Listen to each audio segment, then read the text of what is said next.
नमस्कार विद्यार्थियों। प्रतियोगिता परीक्षा की तैयारी करने वाले सभी विद्यार्थियों का स्वागत है मेरे चैनल हिस्ट्री विद केवी चौधरी में। हम पढ़ रहे थे राजस्थान के राजवंशों का इतिहास, और राजवंशों के इतिहास में मेवाड़ के गुहिल सिसोदिया वंश के बारे में पढ़ रहे थे। गुहिल सिसोदिया वंश के संस्थापक गुहिल के बारे में हमने पढ़ा। उसके बाद आलू रावल अल्लट उसके बारे में पढ़ा, जैत्र सिंह के बारे में पढ़ा।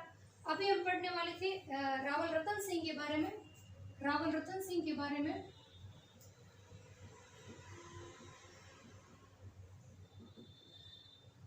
ये रावल रतन सिंह रावल शाखा के अंतिम शासक थे। तो रावल रतन सिंह के बारे में पढ़ने से पहले हम उस कहानी को समझेंगे जिससे रावल शाखा और राणा शाखा कैसे मेवाड़ में शासन करती है उसके बारे में देखेंगे। जिसे संस्थापक इस वंश का होता है गुहिल। संस्थापक गुहिल के बाद कई इसके उत्तराधिकारी शासक बनते हैं जिनका कुछ खास योगदान नहीं होता। गुहिल के बाद में हम महेंद्र सेकंड के बारे में जानते हैं कि महेंद्र सेकंड है वो भीलों पे बहुत अधिक अत्याचार करता है और भील उसको खत्म कर देते हैं, और उसके पुत्र बप्पा रावल को भी खत्म करना चाहते हैं, लेकिन बप्पा रावल की रक्षा करते हैं। ब्राह्मण कहते हैं कि हमारा पुत्र है और इसको हरित ऋषि के आश्रम में छोड़ देते हैं। बप्पा रावल के बाद में जो मेवाड़ में जिसका ज्यादा नाम चलता है, जो शासक बनता है अल्लट या इसी का नाम है आलू रावल। अल्लट के बाद में नरवाहन नाम से शासक बनता है, वो भी काफी प्रतापी शासक रहे हैं। नरवाहन के बाद और कई राजा बनते हैं जैसे सूचीवर्म,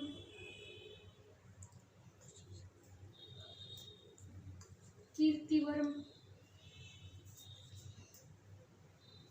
नरवर्म, वेरेट, हंसपाल,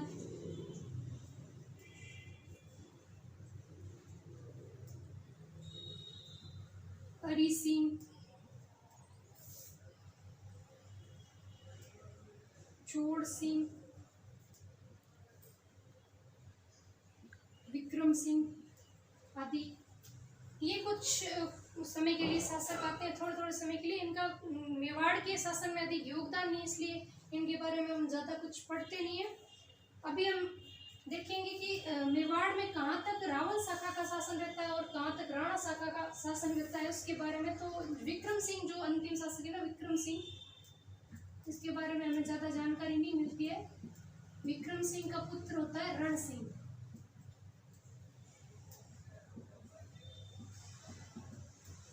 इन्हीं रण सिंह का और नाम मिलता हमें करण सिंह।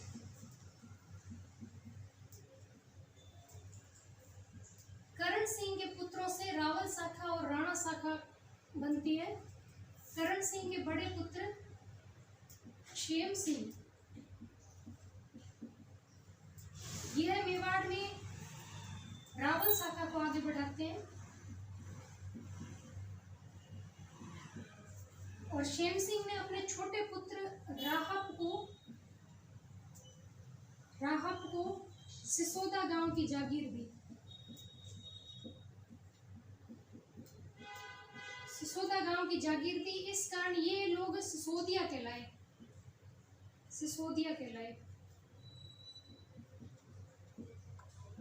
और इनकी उपाधि होती थी राणा।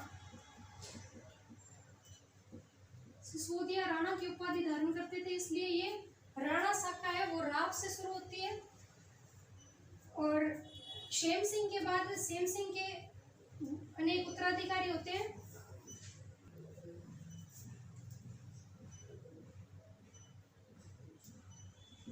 कुमार सिंह,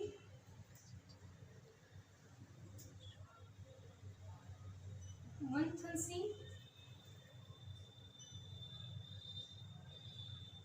पद्म सिंह, जैत्र सिंह,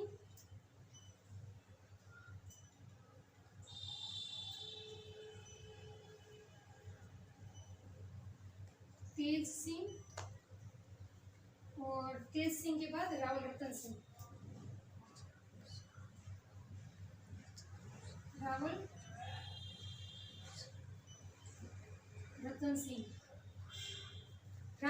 रावल शाखा का अंतिम शासक होता है क्षेम सिंह से गुहिल सिसोदिया वंश है, गुहिल वंश है वो क्षेम सिंह से फिर दो शाखाओं में बंट जाता है, जिसमें क्षेम सिंह का भाई राहब है वो सिसोदा गांव में सिसोदिया शाखा की स्थापना करता है और राणा की उपाधि धारण करते हैं। और जो क्षेम सिंह है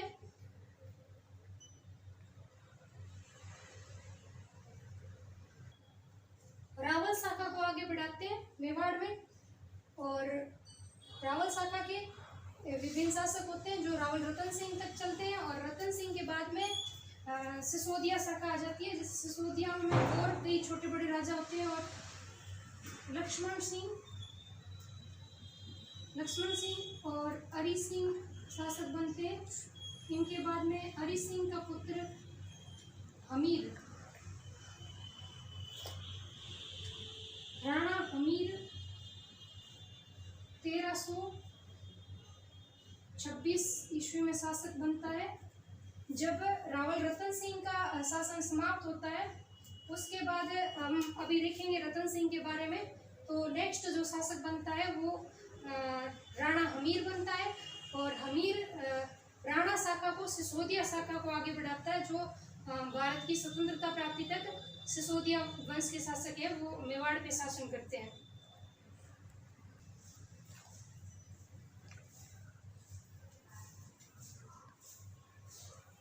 इस प्रकार रण सिंह के दो बेटे रावल और राणा शाखा चलाते हैं। हमने जैत्र सिंह के बारे में पढ़ लिया था, और जैत्र सिंह के बाद में एक शासक तेज सिंह होते हैं। जो तेज सिंह के बारे में हमें महत्वपूर्ण फैक्ट मिलता है वो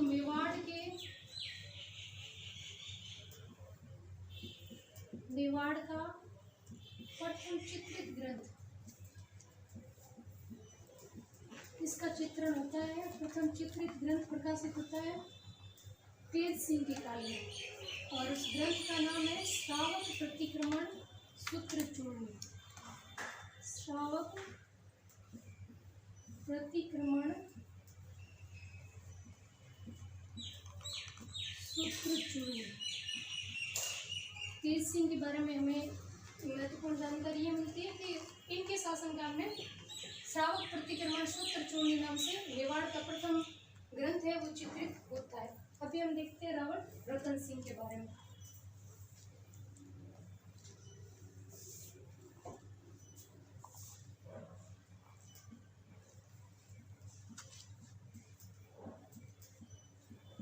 रावल रतन सिंह का शासनकाल 1301 से लेके 1303 ईस्वी तक।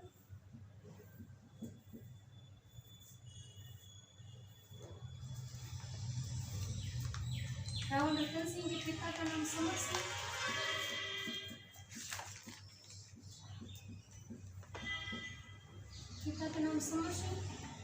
इन्होंने सिंहल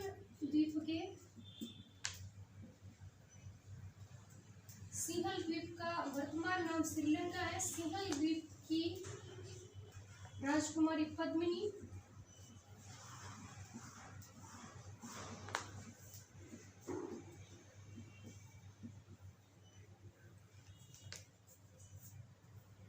रतन सिंह का विवाह होता है सिंहल द्वीप की राजकुमारी पद्मिनी से। ये पद्मिनी है गंधर्व सेन की पुत्री थी, सिंहल द्वीप के राजा गंधर्व सेन की पुत्री थी।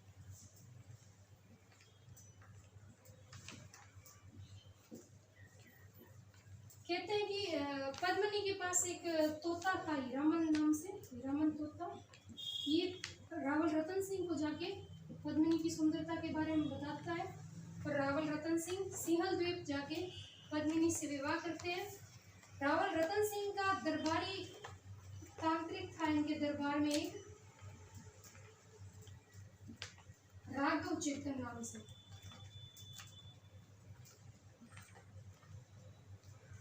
राघव चेतन नाम से एक तांत्रिक था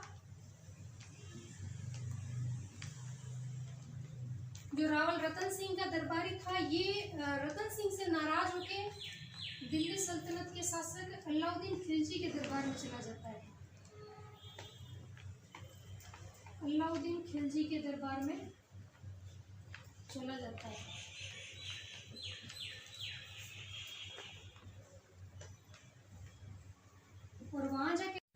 जब 1303 ईस्वी में अलाउद्दीन खिलजी ने चित्तौड़ पर आक्रमण किया तो रावल रतन सिंह है वो लड़ते हुए वीर गति को प्राप्त हुए,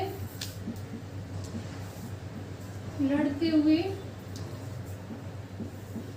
वीर गति को प्राप्त हुए। और पद्मिनी ने 16,000 महिलाओं के नेतृत्व में, कहीं 1600 मिलता है कहीं 16,000 मिलता है, महिलाओं के नेतृत्व में, महिलाओं के साथ है पद्मिनी के नेतृत्व में 16,000 महिलाओं ने जोहर किया। ये चित्तौड़ का प्रथम साका कहा जाता है, चित्तौड़ का प्रथम साका। साका किसे बोलते हैं? जिसमें केसरिया प्लस जोहर दोनों किए जाते हैं, केसरिया प्लस जोहर। केसरिया किसे बोलते थे? जब सैनिक किसी राजा को ऐसे लगता कि अब युद्ध है वो अंतिम रूप से किया जाएगा, इसमें हम हार भी सकते हैं जीत भी सकते हैं, तो सभी सैनिक केसरिया वस्त्र धारण करके और राजा के नेतृत्व में, केसरिया का नेतृत्व रतन सिंह के अलावा गोरा और बादल ने भी किया। गोरा व बादल इनके सेनापति थे, गोरा व बादल। तो रतन सिंह ने गोरा और बादल के साथ केसरिया किया और पद्मिनी है उन्होंने जोहर किया। जोहर जैसे राजस्थान में जल जोहर भी हुए हैं और अग्नि जोहर भी हुए हैं, जैसे बड़ा सा अग्निकुंड होता था उसमें महिलाएं कूद के जल के अपने आप को मुस्लिम आक्रमणकारियों से बचाती थी। और जैसे जो जल जोहर, जब अलाउद्दीन खिलजी ने 1301 ईस्वी में रणथंभौर पे आक्रमण किया था तो हमीद की पत्नी ने पद्मावत तालाब में कूद के जल जोहर किया था। तो इस प्रकार से जल जोहर भी होते थे और अग्नि में जल के भी जोहर किया जाता था। अलाउद्दीन खिलजी ने चित्तौड़ पर आक्रमण किया। उस समय खिलजी के साथ में इनका सेनापति था अमीर खुसरो। अमीर खुसरो। अलाउद्दीन खिलजी के चित्तौड़ आक्रमण की जानकारी एक तो हमें अमीर खुसरो के ग्रंथ खजाइन उल फुतूह से मिलती है। खजाइन उल फुतूह। और जो रतन सिंह की रानी पद्मिनी की प्रशंसा जाके जब करता है राघव चेतन और अलाउद्दीन खिलजी पद्मिनी को पाने के लिए चित्तौड़ पे आक्रमण करता है, ये कहानी हमें मिलती है मलिक मोहम्मद जायसी के ग्रंथ। मलिक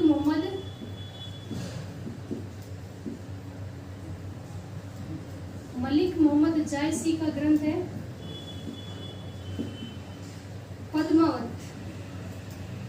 पद्मावत में हमें ये कहानी मिलती है कि रानी पद्मिनी को प्राप्त करने के लिए अलाउद्दीन खिलजी ने चित्तौड़ पर आक्रमण किया था।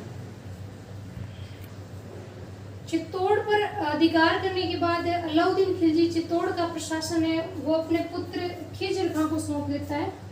अलाउद्दीन खिलजी अपने पुत्र खिजर खां को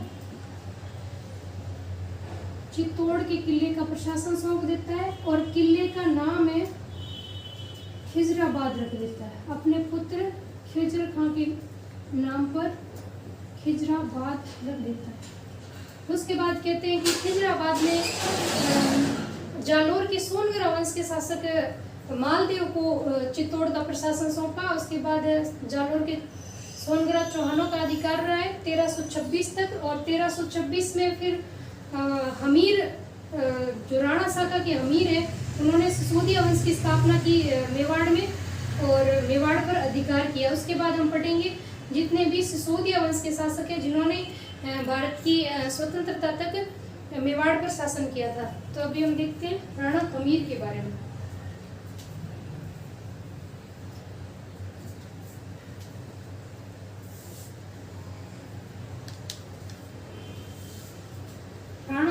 रावल शाखा का अंतिम शासक रावल रतन सिंह के बाद हम देखते हैं कि सिसोदिया शाखा के हमीर ने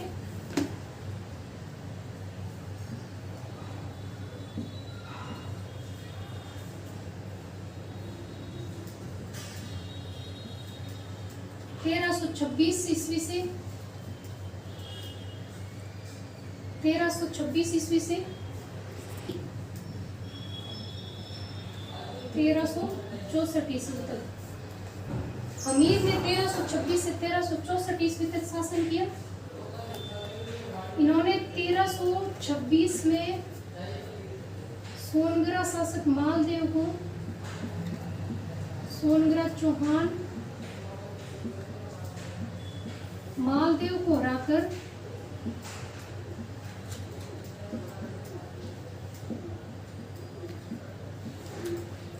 चित्तौड़ पर अधिकार किया।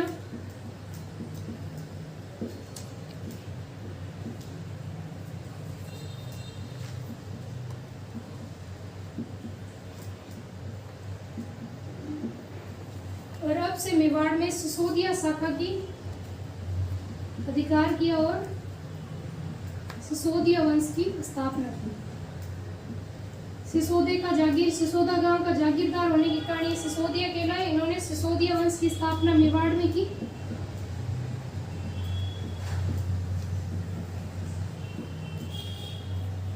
राणा हमीर की उपाधियां हैं विषम घाटी पंचानन,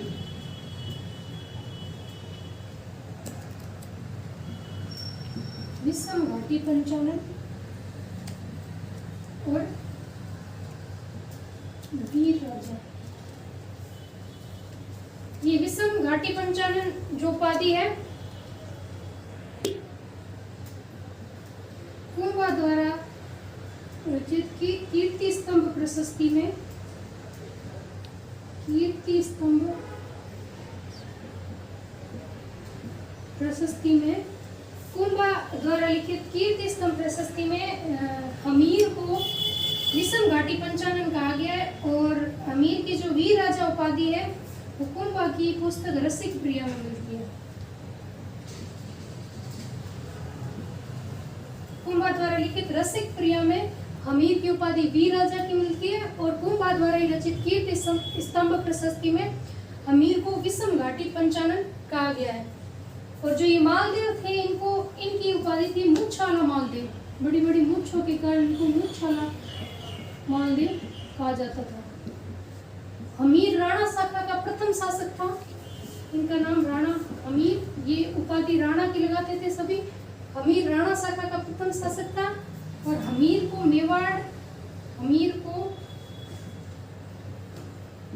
मेवाड़ के उद्धारक की संज्ञा दी जाती है। मेवाड़ के उद्धारक की संज्ञा दी जाती है।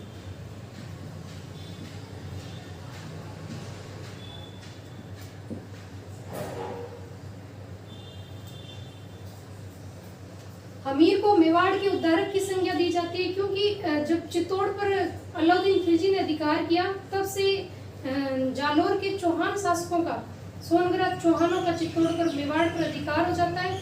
तो उसके बाद जो राणा शाखा के शासक हमीर है, इसने सिसोदिया वंश की स्थापना की और गुहिल वंश को और आगे बढ़ाया, तो इनको मेवाड़ के उद्धारक की संख्या दी जाती है। हमीर के बाद में मेवाड़ का शासक बनता है क्षेत्रसेन। क्षेत्रसेन या इन्हीं को बोलते हैं क्षेत्रसेन या राणा खेता। हमीर के बाद में मेवाड़ का शासक बनता है क्षेत्रसेन या राणा खेता। इनका शासन काल है 1364 से लेके 1382 ईस्वी तक। इन्होंने हाड़ा चौहानों को हराया, हाड़ौती के हाड़ा चौहानों को हराया।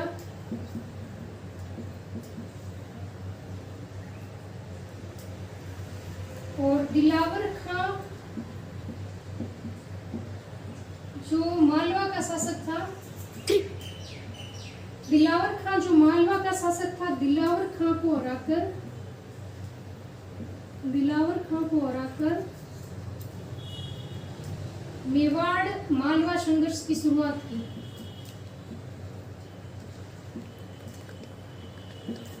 मेवाड़ मालवा संघर्ष की शुरुआत की।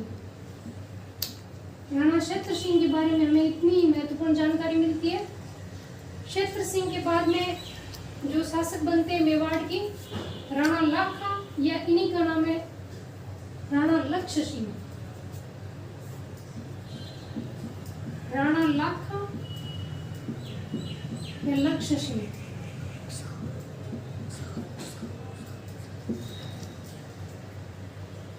लक्षसिंह का शासनकाल 1382 से लेके 1421 ईस्वी तक इनका शासनकाल रहा है। राणा लाखा के समय जावर क्षेत्र उदयपुर में स्थित था। जावर से चांदी की खानें निकलती है। जावर से चांदी की खानें प्राप्त होती है।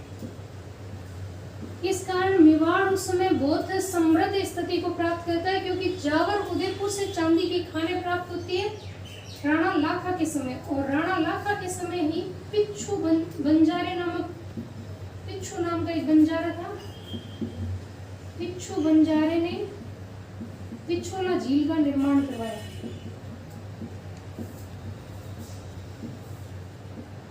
पिछोला झील का निर्माण करवाया। राणा लाखा के समय ही पिच्छू बंजारे ने पिछोला झील का निर्माण करवाया। और जो नटनी की कहानी आप सुनते हो, नटनी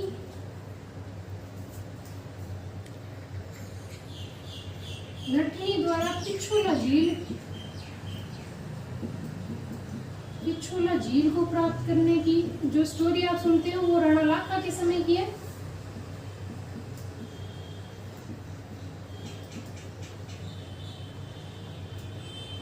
नट जाति के लोग होते हैं, वो करतब करने में माहिर होते हैं।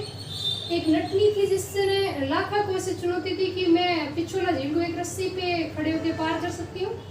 तो इतिहास में हमें ये कहानी मिलती है कि नटनी ने उस रस्सी पे चलना शुरू किया और राणा लाखा ने शर्त ये थी कि मैं मेवाड़ का आधा राज्य दे दूंगा। जैसे आधी से ज्यादा दूरी उसने पार की तो राणा लाखा ने फिर सोचा कि ऐसे तो मैं आधा मेवाड़ हार जाऊंगा। जैसे कहते हैं कि उसके बच्चे को रुलाया, नटनी का ध्यान भंग हुआ और वो पिछोला झील में गिर के मर जाती है। और इसका नटनी का चबूतरा है वो पिछोला झील में बना हुआ है। चबूतरा पिछोला झील के पास बना हुआ है, नटनी का चबूतरा। इनके दरबार में, राणा लाखा के दरबार में धनेश्वर भट्ट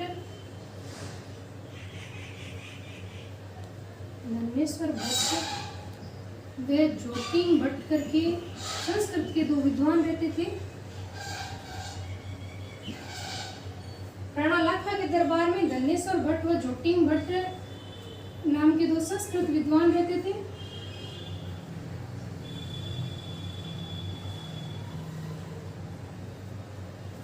संस्कृत के विद्वान रहते थे।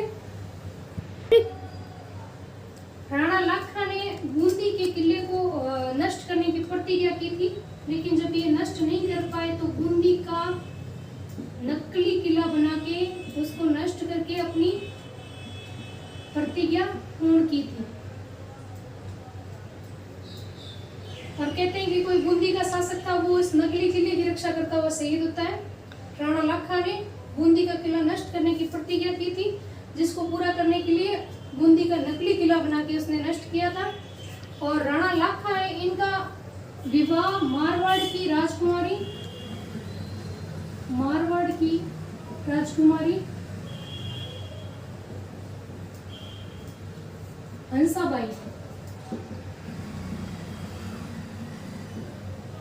हंसाबाई के साथ होता है। और हंसाबाई रणमल की बहन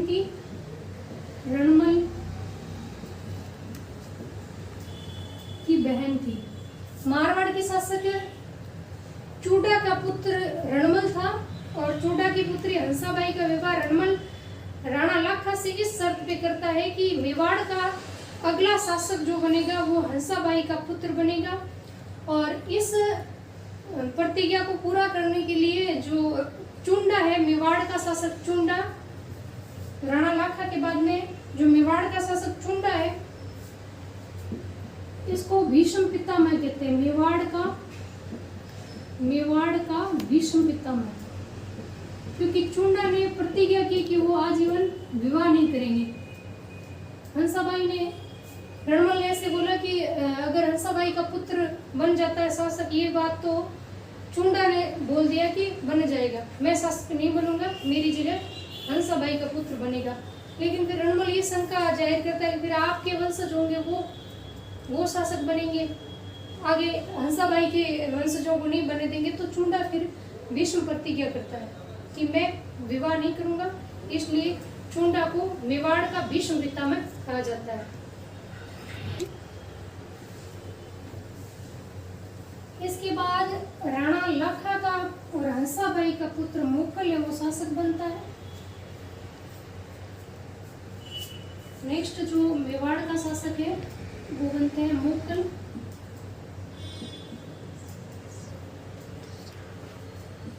चौदह सौ 21 ईस्वी में मेवाड़ के शासक बनते हैं।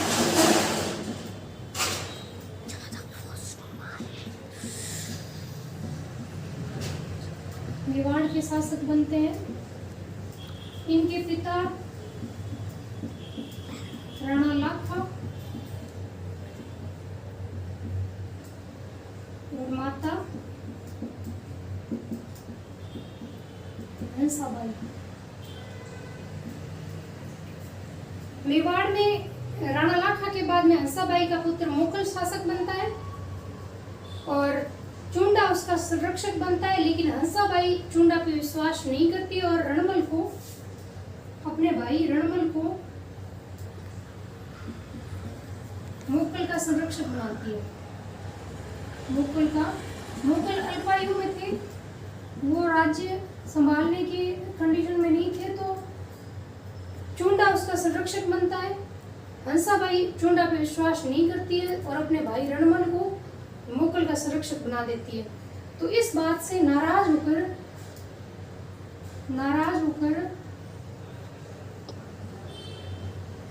चुंडा मालवा चला जाता है।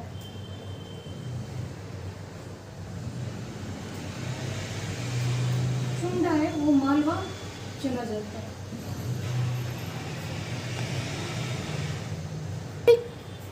मोकल का शासन 1421 से लेके 1433 ईस्वी तक। 1428 ईस्वी में रामपुरा भीलवाड़ा के युद्ध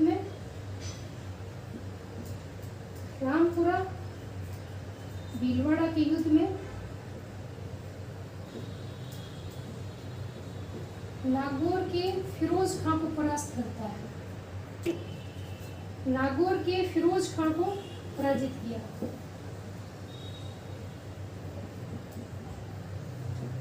चौदह सौ 28 में रामपुरा भीलवाड़ा के युद्ध में नागौर के फिरोज खां को पराजित किया और 1433 ईस्वी में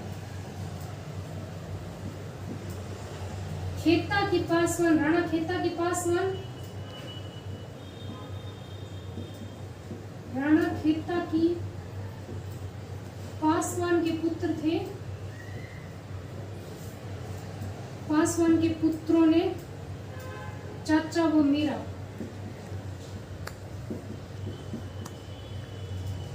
मोकल की हत्या कर दी।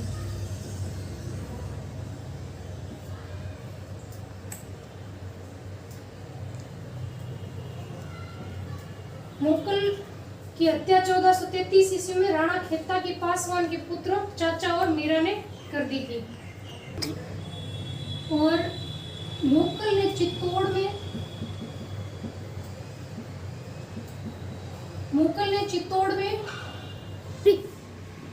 द्वारिकानाथ मंदिर का निर्माण करवाया।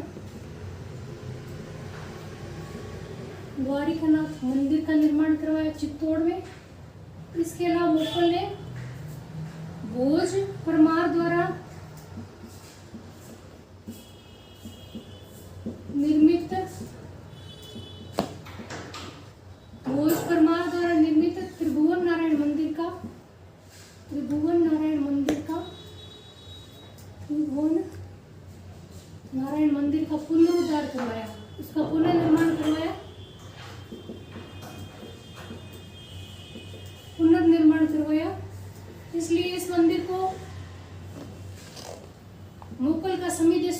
कहते हैं। संविदेश्वर, मोकल का संविदेश्वर मंदिर कहते हैं। भोज परमार वंश के शासक भोज ने चित्तौड़ पर आक्रमण किया। उस समय चित्तौड़ में त्रिभुवन नारायण के मंदिर को बनवाया था। उस त्रिभुवन नारायण के मंदिर का पुनर्निर्माण मोकल ने करवाया, जिसे मोकल का संविदेश्वर मंदिर कहते हैं। इस प्रकार हमने मोकल तक के शासकों को पढ़ लिया है। आगे की क्लास में हम पढ़ेंगे और मेवाड़ के शासकों के बारे में। अगर आपको मेरा वीडियो अच्छा लगता है तो अधिक से अधिक प्रतियोगिता परीक्षा की तैयारी करने वाले स्टूडेंट तक शेयर करें।